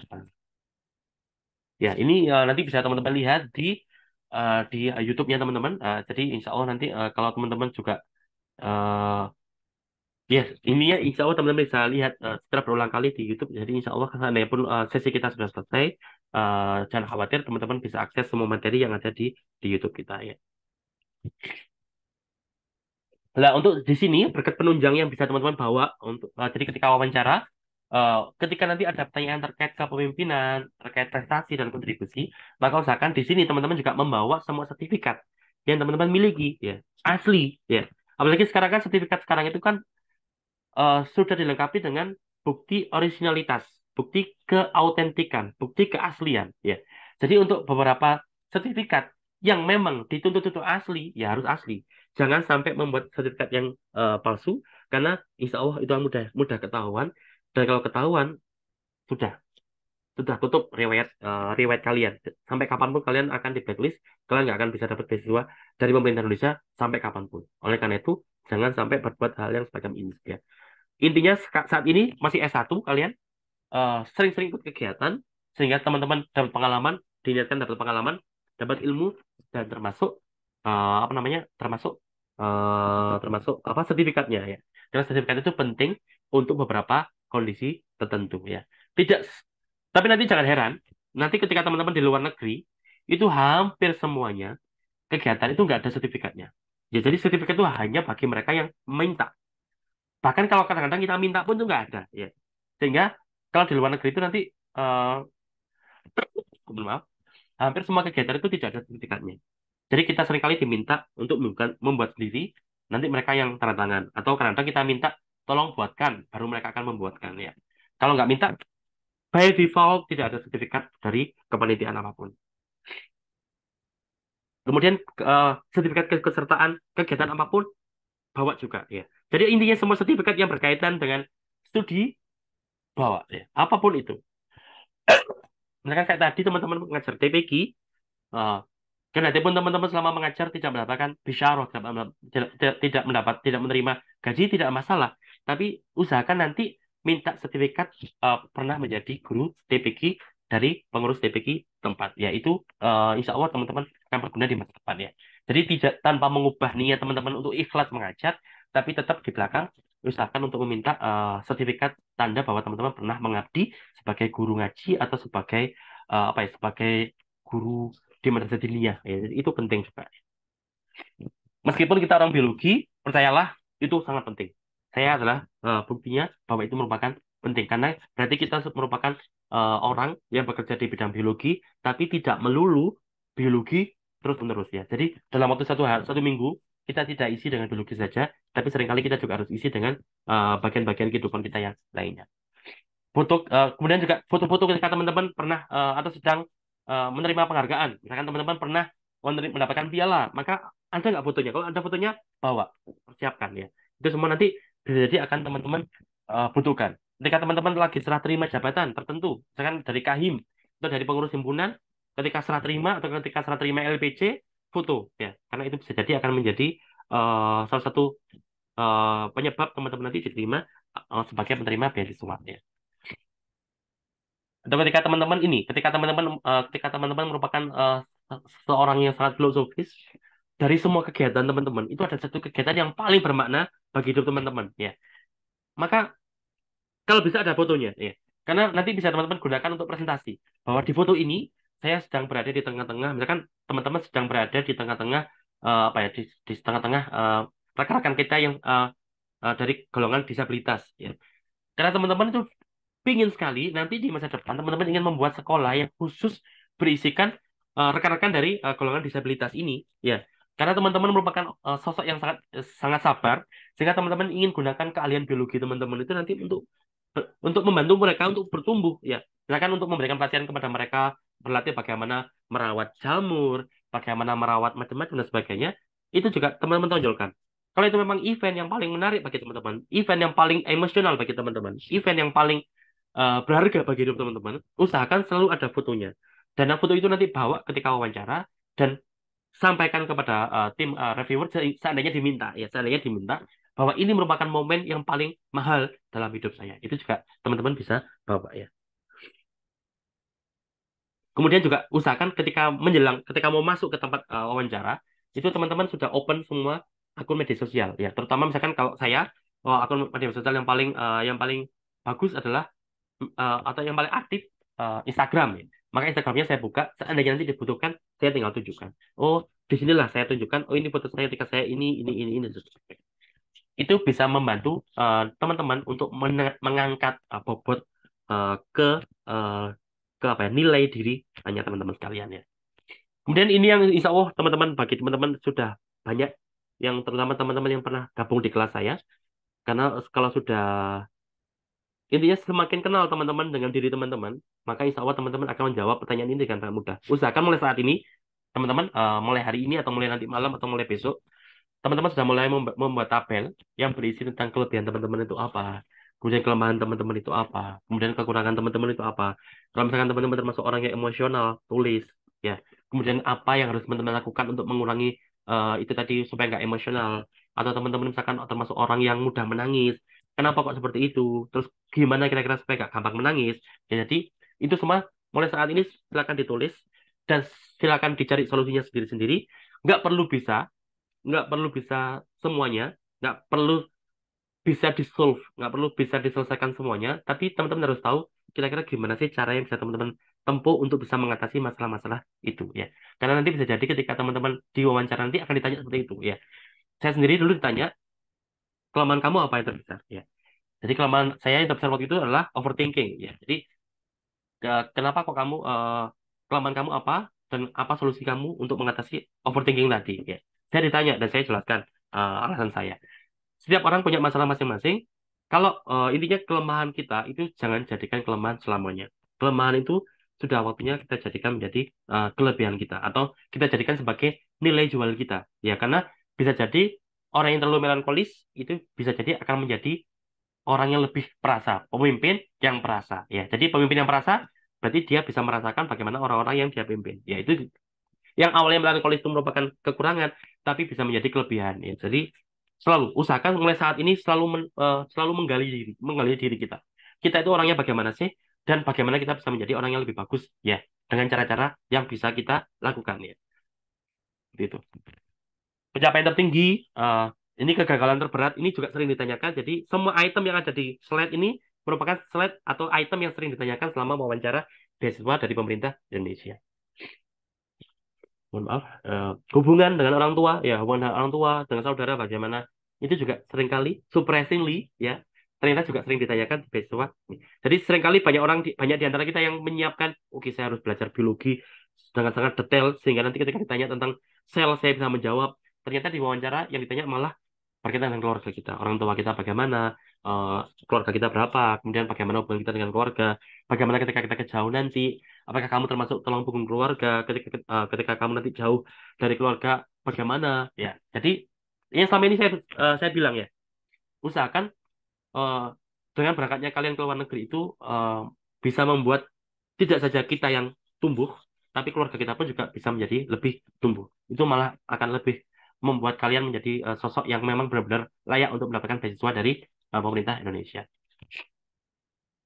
Bagaimana kira kiat-kiat Anda nanti ketika selama di sana, kalau misalkan jenengan rekan-rekan sekalian ini memilih keluar negeri di negeri yang minoritas Muslim, kira-kira bagaimana apa yang akan Anda lakukan untuk adaptasi, bagaimana cara untuk makan-makan halal, ya maka ya kayak yang selama ini saya sebutkan, misalkan dengan berlatih memasak mulai saat ini, atau atau mencari browsing di mana tempat-tempat makan halal itu juga akan membantu menunjukkan bahwa teman-teman ini memang benar-benar siap untuk berangkat dengan beasiswa dari pemerintah Indonesia. Intinya seberapa besar effort teman-teman untuk mempersiapkan jawaban, maka sebesar itu pula peluang teman-teman untuk mendapatkan beasiswa dari pemerintah Indonesia. Ya.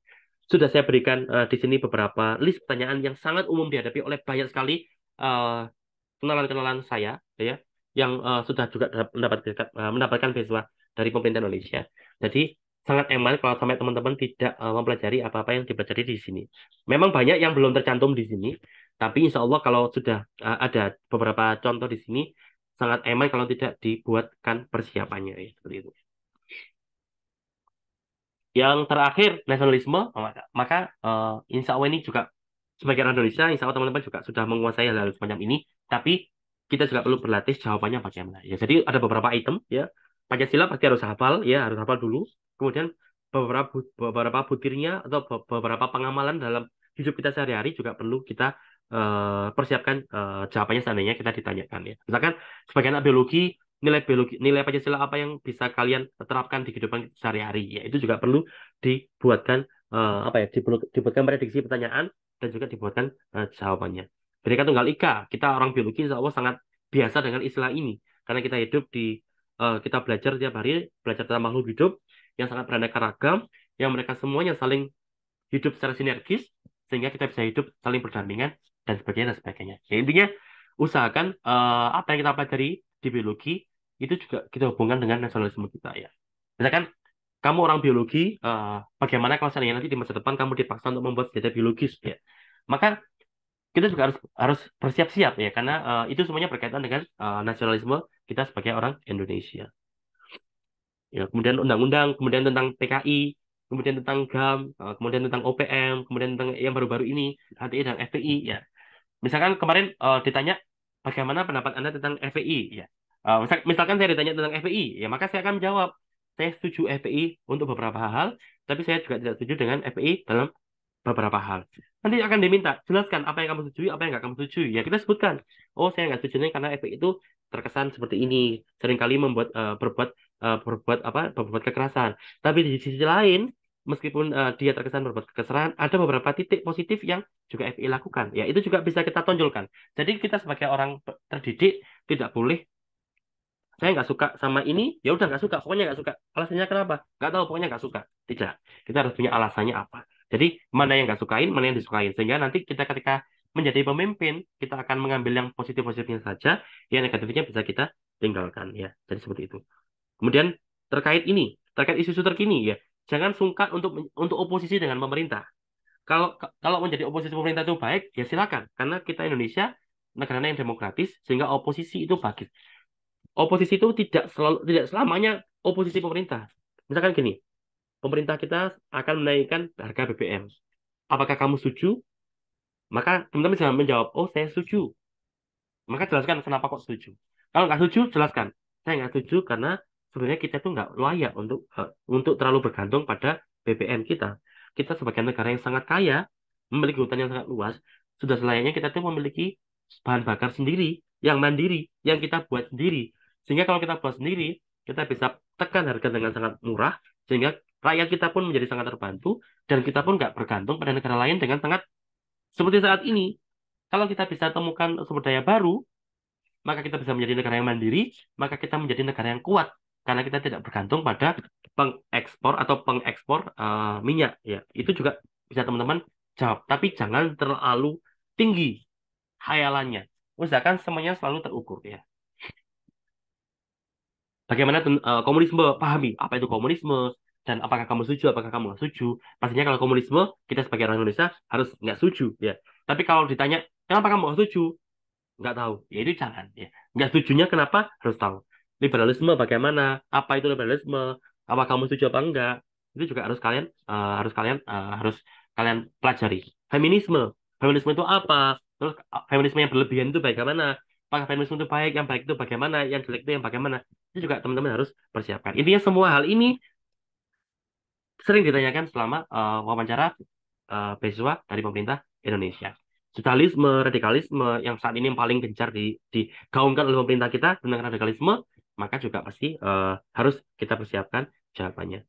Kemudian selama wawancara pastinya akan ditanyakan hal-hal yang berkaitan dengan apa yang teman-teman tulis di essay maupun apa yang teman-teman tulis di daftar atau di CV-nya teman-teman nanti. Sehingga kalau CV-nya dibuat dengan sejujur mungkin, maka insya Allah teman-teman bisa menjawab dengan sangat baik ya. Di bagian akhir saya berikan tips ya, be genuine, jujur ya, karena dengan jujur teman-teman sudah bisa menjawab hampir mayoritas pertanyaan yang akan ditanyakan ya. Karena kalau jujur membuat CV-nya, maka apapun pertanyaan tentang CV-nya teman-teman, teman-teman bisa menjawab dengan mudah. Salah tahun nggak masalah karena kita kan nggak mungkin hafal tahun-tahunnya. Tapi intinya urut-urutannya itu bisa hafal. Misalkan kalau saya ditanya apa riwayat studinya jenengan, maka saya jawab saya S1-nya di Malang, S2-nya pertama di apa namanya di Malang juga, kemudian saya lanjut S2 yang kedua di Jepang, kemudian lanjut riset sebagai peneliti di Jerman. Saya bisa sebutkan dengan sangat gamblang, teratur, benar secara urutan, tapi kalau ditanya detailnya tahunnya kapan, saya mungkin agak lupa karena itu berkaitan dengan hafalannya. Nggak apa-apa, lupa sedikit terkait tahun-tahunnya salah, nggak masalah, tapi urutannya jangan sampai salah. Jujur atau be genuine.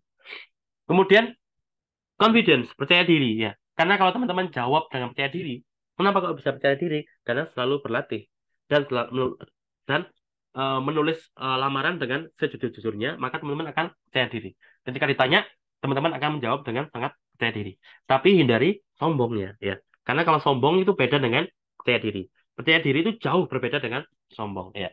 Sebagai contoh, kalau sombong itu justru tanda-tanda bahwa teman-teman itu insecure. Tapi kalau teman-teman itu percaya diri, itu tanda bahwa teman-teman itu mampu, ya. Bukan berarti mampu dirinya sendiri, bukan, tapi mampu untuk mencapai target itu karena teman-teman tahu bahwa lingkungan teman-teman itu bisa mendukung teman-teman. Itu justru teman-teman bisa terlihat sosok yang confident atau sosok yang percaya diri, ya. Jadi hindari arogan, hindari sombong, tapi berusahalah untuk tampil percaya diri. Kemudian justifikasi untuk lanjut S2 atau lanjut magang atau lanjut S3. Mengapa? Mengapa kok negara harus memberikan beasiswanya kepada jenengan? Kayak saya dulu tanya, kenapa kok negara harus membayar Anda lagi untuk menempuh S2 yang kedua kali? Ya, zaman itu masih boleh dan saat itu saya jawab karena ke depan saya ingin membuat sebuah lembaga, sebuah organisasi yang namanya seperti itu saya sebutkan namanya adalah Hamfaro, itu Hazami Filantropi yang teman-teman sekarang kita sekarang acara ini terselenggara karena kerjasama antara Hamfaru dengan Himpunan Tadris Biologi, Himpunan Biologi. Jadi Hamfaru ini merupakan salah satu alasan mengapa kok saya bisa mendapatkan beasiswa LPDP di saat itu ya. Jadi waktu itu saya sebutkan karena saya nanti ingin membawa Hamparo. Hamparo itu bagaimana? Hamparo itu hadza min fadli Robbi. Jadi apapun yang saya miliki nanti akan saya berikan kepada masyarakat di sekitar saya dengan gratis. Ininya gratis. Jadi apa yang saya pelajari selama di luar negeri akan saya share kepada siapapun secara gratis. Itu merupakan konsep Hamparo dan alhamdulillah tim pewawancara menyenangi konsep itu sehingga alhamdulillah buktinya saya bisa berangkat S2 yang kedua kali dengan beasiswa dari pemerintah Indonesia ya. Jadi itu contoh memberikan jawaban mengapa aku harus S2 ya. Meskipun saat ini sudah nggak boleh lagi ya. Saat ini kalau sudah S2 nggak boleh kuliah lagi S2 itu tidak boleh. Zaman saya dulu masih boleh ya. Tapi intinya, kalaupun teman-teman nanti ingin kuliah S2, yang pertama itu teman-teman harus memberikan jawaban yang jelas. Mengapa kok negara harus memberikan beasiswa kepada Anda ya. Jadi itu. Kemudian tekankan pengabdian ya. Jadi apakah jenengan nanti dengan beasiswa ini bisa menjadi sosok pemimpin yang lebih baik atau justru menjadi sosok bos ya. Jadi bos sama pemimpin itu beda ya. Jadi kalau pemimpin itu cenderung bisa menggerakkan orang lain. Jadi kita tumbuh-tumbuh bersama, kita pinter-pinter bersama, kita berprestasi bersama. Tapi kalau bos seringkali berprestasi hanya dia namanya yang diangkat. Dia bisa uh, dia dipuji-puji banyak orang, padahal bisa jadi orang lain lah yang berjasa sehingga membuat dia dipuji orang. Jadi itu apa ya bedanya antara bos dengan leadership. Jadi kalau disuruh memilih, jadilah pemimpin, jadi jangan jadi bos atau jadilah bos yang eh, memiliki leadership yang baik atau memiliki sifat kepemimpinan yang baik ya. Jadi tapi kalau ya yang bos yang yang cenderung memerintah saja itu hindari. Jadi kalau teman-teman nanti tonjolkan sosok sebagai bos tadi, maka bisa jadi teman-teman tidak akan mendapatkan beasiswa dari pemerintah Indonesia. Kemudian siapkan draft jawaban kayak tadi saya sebutkan, beberapa kali saya sebutkan. Latihan memberikan jawaban, latihan kira-kira nanti membuat eh, pertanyaan kayak yang di sini sudah saya berikan beberapa contoh pertanyaan. Nanti di akhir juga saya akan tunjukkan beberapa contoh pertanyaan. Buat jawabannya, usahakan dalam satu paragraf saja dan latih jawaban itu sehingga nanti kalau teman-teman mendapatkan pertanyaan itu teman-teman sudah siap dengan jawabannya ya. Kemudian latihan dengan yang apa ya dengan berulang kali yang lama terus menerus sehingga nanti jawaban itu sudah semakin refleks sehingga teman-teman bisa menjawab dengan sangat meyakinkan dalam waktu yang sangat singkat tapi sangat padat dan sangat meyakinkan dan tidak berbohong. Ingat, orang berbohong itu ketahuan dari pergerakan mata kita, ketahuan dari apa dari getaran suara kita, ketahuan dari body language kita. Bisa jadi teman-teman jadi garuk-garuk padahal tidak gatal yang beneran. Tim reviewer karena ada psikolognya itu bisa tahu apakah teman-teman sedang berbohong atau tidak.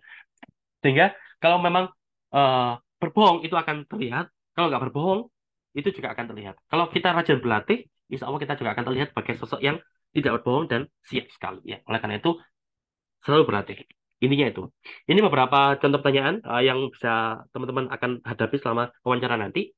Ya ini contoh yang sangat apa ya, yang sangat mind blowing ya, sangat nggak terduga. Siapa nama presiden, Wapres, Kemenkeu, Kemendikbudristek, Kemenak ya.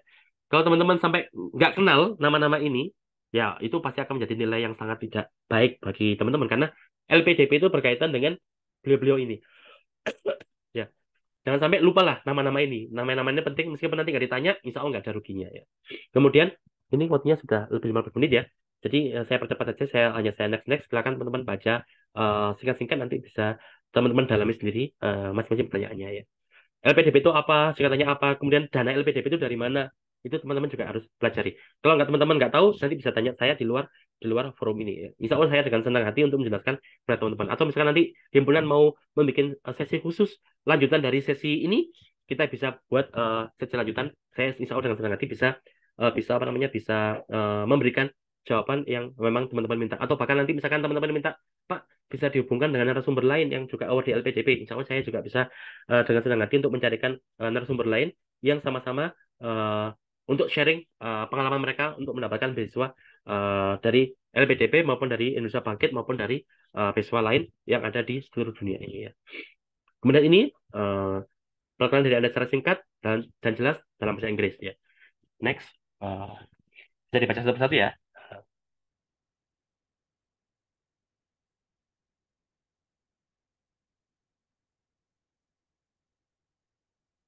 Ya, ini yang tadi saya sebutkan, apakah ada kendala? Kendala apa yang sekiranya nanti bisa saja Anda alami ketika studi dengan beasiswa LPDP? Ini juga bisa. Contoh gini, contoh juga yang sering disebutkan, kalau teman-teman pernah mengalami kaget keuangan, ya, pernah kaget keuangan, yang dulunya nggak pernah pegang uang jutaan, tiba-tiba pernah pegang jutaan, itu juga seringkali menjadi masalah bagi kebanyakan orang, ya. Itu juga bisa teman-teman sebutkan. Tapi teman-teman harus tunjukkan apakah teman-teman saat ini sudah bisa mengatasi masalah tersebut ya. Karena itu saya pribadi dulu pernah mengalami, saya kaget sehingga saya dulu sempat tidak teratur pengeluarannya, tidak tercatat sehingga saat ini itu sudah saya atasi tapi sempat menjadi masalah yang sangat besar ya. Jadi itu merupakan contoh masalah yang bisa dihadapi oleh kebanyakan orang. Seperti ini ya. Ini tahapan next saya tunjukkan contoh yang lain. Ini tadi sudah sedikit saya bahas mengapa kok harus ke dalam negeri, mengapa kok harus keluar negeri. Kemudian kalau teman-teman nanti mau daftar kuliah S2 yang yang topik yang riset, yang tidak kuliah di kelas saja tapi ada risetnya, maka mengapa kok memilih topik riset itu? Itu juga akan ditanya. Pasti ini kalau ini pasti ditanya. Yang tadi mengapa tertarik dengan topik penelitian itu pasti ditanya ya. Kalau teman-teman mau lanjut S2 di bidang yang ada unsur risetnya. Atau kalau bahasanya itu master by research ya. Tapi kalau kuliah S2 yang nggak ada risetnya atau ada risetnya tapi riset kecil-kecilan saja itu namanya master by coursework ya atau master tapi mayoritas kuliahnya saja ya. Tapi kalau di Jepang itu master by research atau kuliah S2 mayoritasnya adalah research ya. Kemudian prestasi apa saja, siapa tokoh panutan Anda dan mengapa Anda suka dengan tokoh itu. Ya. SWOT tentang diri Anda. Eh, Definisikan apa itu pahlawan bagi Anda. Apakah pahlawan nasional itu, kemudian apakah ada orang saat ini yang layak mendapatkan gelar pahlawan nasional? Kalau ada, mengapa? Kalau nggak ada, kenapa? Jadi hal-hal semacam itu juga sering ditanyakan. Kemudian sebutkan rencana konkret Anda 5 tahun lagi, 10 tahun lagi, 50 tahun lagi. Misalnya. Kalau siap, jawabannya pasti meyakinkan. Kalau nggak siap, jawabannya pasti ngawang. Ngawang terkesan ngawur. Jadi hindari ngawang tadi ya. Kemudian apa yang membedakan diri Anda dengan orang lain? Kemudian sebagai oh sorry ini ada typo ya. Ini survive ya. Bagaimana Anda sebagai Muslim bisa bisa survive di negara lain yang mungkin bisa jadi di sana makanan halalnya nggak ada. Ya, jadi mungkin harus masak sendiri dan sebagainya. Itu pasti ditanyakan ya. Kalau kalau jenengan memilih kuliah di tempat di luar negeri yang minoritas Muslim. Hobi, apakah jenengan suka nonton misalkan suka nonton drama Korea? Kalau iya, apa manfaat yang diambil dari situ? Kemudian apa yang bisa jenengan tarik untuk membantu studi Anda? Jadi semacam itu. Apakah Anda mendapatkan LOE? Apakah Anda sudah mendapatkan supervisor? Terus next banyak sekali. Ini sudah saya kumpulkan dari banyak sumber. Jadi silakan teman-teman nanti bisa. Kemudian ini yang mungkin teman-teman masih banyak yang belum tahu. Apa perbedaan antara seminar, apa perbedaan seminar, konferensi, workshop, simposium, annual meeting, proceeding, dan jurnal penelitian peer review. Itu insya Allah teman-teman juga belum mengetahui. Saya yakin belum mengetahui. Tapi insya Allah nanti akan kita bahas di sesi berikutnya kalau seandainya kita ada sesi lanjutan. Ya mungkin kalau teman-teman himpunan mau melanjutkan bisa kita lanjutkan. Tapi intinya semua ini berbeda ya. Ada kemiripan tapi berbeda ya. Sehingga kalau jenengan ingin kuliah lanjut harus tahu apa ini bedanya ya sehingga itu kalau seminar itu ya kayak kita sekarang ini kita ini seminar-seminar ya kalau konferensi itu nanti ada banyak speaker kemudian ada konferensi bidang khusus dengan bidang biologi nanti ada keynote speakernya ada pemateri utama kemudian ada pemateri panel ada pemateri di kelas kemudian ada pemateri poster ada pemateri yang oral presenter. Kalau workshop itu berarti nanti ada apa ya ada bobot utama di pemberian skill baru. Jadi itu ada workshop yang biasa, ada workshop yang hand on, ada workshop yang masing-masing orang itu harus memiliki keahlian yang sama ketika setelah mengikuti workshop tadi. Apakah simposium itu kemudian annual meeting berarti pertemuan tahunan. Biasanya kalau kita di bidang biologi itu ada masyarakat biologi Indonesia misalkan, maka nanti setiap tahun itu ada pertemuan semua anggota masyarakat biologi Indonesia itu nanti namanya annual meeting. kemudian kalau nanti kita datang ke konferensi, kita ikut konferensi, kemudian kita abstrak atau karya tulis kita nanti akan dipublikasikan di proceeding dari konferensi itu, ya. Kemudian nanti kalau kita sudah menyelesaikan penelitian, kita publikasi dalam bentuk jurnal penelitian, itu berarti apakah itu jurnal penelitian yang peer review atau yang bukan. Nah, itu juga teman-teman harus sudah bisa membedakan apa perbedaan dari itu semua. Kadang-kadang ditanyakan, ada orang atau ada kolega yang pernah ditanya pertanyaan ini. Jadi harus dipersiapkan juga. Kemudian masalah terbesar tadi sudah saya singgung. Kemudian apa pendapat Anda tentang bekerja di luar negeri, namun tetap bisa mengabdi untuk Indonesia? Ingat, LPDP atau beberapa beasiswa lain dari pemerintah Indonesia itu mutlak harus pulang. Nggak ada alasan lain. Pulang dulu ngabdi dari Indonesia. Ya. Meskipun nanti teman-teman jadi profesor di luar negeri, itu mending teman-teman jangan sampaikan apa ya. Kalau teman-teman masih ingin jadi dosen di luar negeri, menetap di luar negeri, mending jangan melamar beasiswa LPDP atau beasiswa dari pemerintah Indonesia lainnya. Melamar beasiswa dari pemerintah negara setempat ya. Tapi kalau LPDP ataupun beasiswa dari pemerintah Indonesia lainnya, fokus untuk balik ke Indonesia. Ya, balik ke Indonesia, mengabdi dari Indonesia, bukan mengabdi dari tempat lain ya. Tapi kalau toh nanti misalkan teman-teman nanti setelah lulus dari LPDP, kemudian nanti teman-teman dapat tawaran dari, misalkan dapat tawaran dari Cambridge untuk jadi dosen di sana, maka teman-teman nanti harus minta izin ke LPDP apakah boleh atau enggak. Kalau diperbolehkan, ya teman-teman bisa berangkat lagi ke Inggris, ke Cambridge untuk menjadi dosen di sana. Kalau nggak diperbolehkan, ya teman-teman mau nggak mau harus tetap menetap di Indonesia. Ya, jadi sesuaikan dengan cita-cita teman-teman nanti. Mau jadi apa, mau menetap di mana, teman-teman harus konsekuen dengan itu tadi. Ini tadi, jadi LPDP itu punya nilai-nilai LPDP, integritas, profesionalisme, sinergi, pelayanan, dan kesempurnaan. Jadi mungkin nanti akan diminta, coba jelaskan bagaimana hubungan antara nilai-nilai LPDP dengan biologi yang teman-teman pahami saat ini. Ya, jadi ini juga harus dipersiapkan. Jadi itu yang ingin saya sampaikan. Terakhir, insya Allah kita itu pasti memiliki banyak kekurangan di masa lalu. Tapi insya Allah kekurangan di masa lalu itu, masalah di masa lalu itu membuat kita menjadi lebih kuat saat ini. Sehingga seperti gambar yang saya tampilkan di sini, semakin ke sini pasti teman-teman semakin kuat.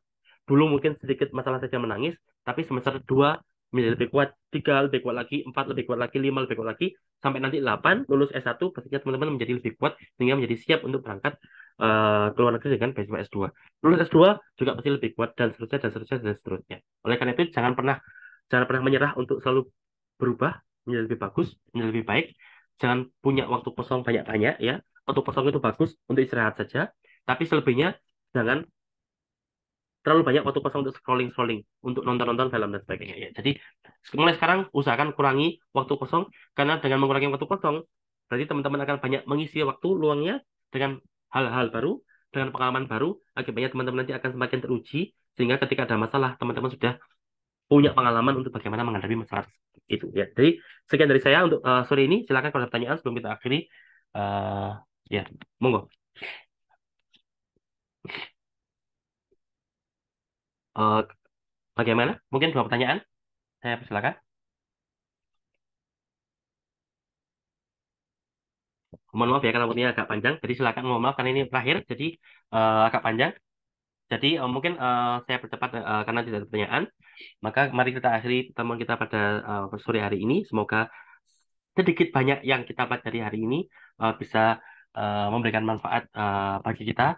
Baik, apakah teman-teman nanti memang yang melamar beasiswa, atau mungkin mungkin anak teman-teman nantinya, atau mungkin adik atau mungkin saudaranya. Insya Allah, jangan ilmu ini jangan berhenti di jenengan. Usahakan ilmu ini terus atau sharing ini juga nanti nyambung ke rekan-rekan yang lain ya. Jadi jadikan pengalaman teman-teman ikut webinar ini, ikut sharing ini sebagai ilmu yang bermanfaat. Jadi kalau kendati pun teman-teman nanti nggak kuliah lanjut, tapi sharing dari teman-teman nanti bisa menjadi wasilah orang lain untuk berangkat ke kuliah ke luar negeri ataupun kuliah dalam negeri untuk S2 dan S3.